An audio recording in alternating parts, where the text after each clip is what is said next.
বন্ধুরা আমরা পার্ট 1-এ দেখেছিলাম যে ওই ভূতের ঘর থেকে একজন ভয় পেয়ে গ্রামবাসীর কাছে দৌড়ে চলে যায় আর গ্রামবাসীদের সবকিছু খুলে বলে। এইটা গ্রামবাসী শোনার পর অনেক বেশি ভয় পেয়ে যায় আর বলতে থাকে ও ফিরে এসেছে, এবার আমাদের সবাইকেও মেরে ফেলবে, ওর হাত থেকে আমাদের কেউ বাঁচাতে পারবে না। তখন সে ভয়ঙ্কর ভূতের ঘর থেকে এক ভয়ঙ্কর আওয়াজ শুনতে পাওয়া যায়, মনে হচ্ছিল যেন কেউ ওই ঘরের ভিতরে বসে আছে। একদিন রাত্রিবেলা গ্রামের সকল মানুষ নিজ নিজ ঘরে অনেক আরাম করে ঘুমাইতেছিল। তখন সে আত্মা একটি ঝাড়ুর উপরে বসে আকাশে উড়ে আসে আর গ্রামের ঠিক মাঝখানে দাঁড়িয়ে পড়ে আর অনেক ভয়ঙ্কর ভাবে হাসতে শুরু করে। তার হাসি এতটাই ভয়ানক ছিল যে তার হাসির জন্য গ্রামের মানুষের মাথা কেটে যায়, কখনো মহিলার, কখনো বয়স্ক মানুষের এবং কি বাচ্চা ছেলেদের। তারপর সে পুরো গ্রাম ঘুরতে শুরু করে আর গ্রামের মানুষ তার ভয়ঙ্কর হাসির হাত থেকে বাঁচার জন্য এদিক ওদিক ছুটাছুটি করতে থাকে।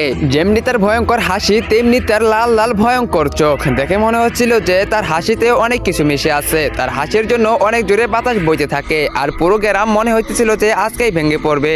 তো বন্ধুরা, কে এই আত্মা আর কেন বা গ্রামের মানুষদেরকে এইভাবে মারতেছে আর তার হাসিতে কি বা মিশিয়ে আছে, তোমরা সেটা দেখতে পারবে পার্ট 3-তে। তো পার্ট 3 দেখতে চাইলে ভিডিওতে লাইক করে চ্যানেলটিকে সাবস্ক্রাইব করে দাও।